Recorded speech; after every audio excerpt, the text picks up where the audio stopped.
you're selling software, digital products, or SaaS online, you've probably seen Lemon Squeezy and Paddle. Both act as a merchant of record, meaning they handle payments, taxes, and compliance. But which one is actually better? Let's break it down. So Lemon Squeezy is known for being easy to set up and great for indie developers or small SaaS projects. It charges about 5%, that's 50 cents per transaction, and includes features like checkout pages, affiliate systems, and subscription billing. Some of its pros: simple onboarding and beginner-friendly UI, built-in affiliate program and marketing tools, and no monthly platform fee. However, extra fees may apply for things like PayPal or international payments, and fewer advanced billing and analytics tools features than competitors.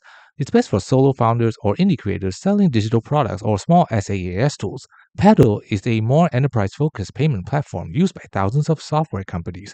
Like Lemon Squeezy, it charges about 5% and 50 cents per transaction, but the fee usually includes tax compliance, payment processing, and fraud protection globally. Some of its pros: it has advanced subscription and billing management. It handles global taxes, VAT, and compliance automatically, and more integrations and analytics for scaling SaaS companies. However, it has a harder onboarding and approval process, and slightly more complex setup for beginners. It's best for growing SaaS companies or subscription businesses. So which one is better? Choose Lemon Squeezy if you want simple payments, quick setup, and built-in tools for indie creators. And choose Paddle if you need advanced subscription management, global tax compliance, and scalability for SaaS. Thanks for watching. Don't forget to like and subscribe for more videos.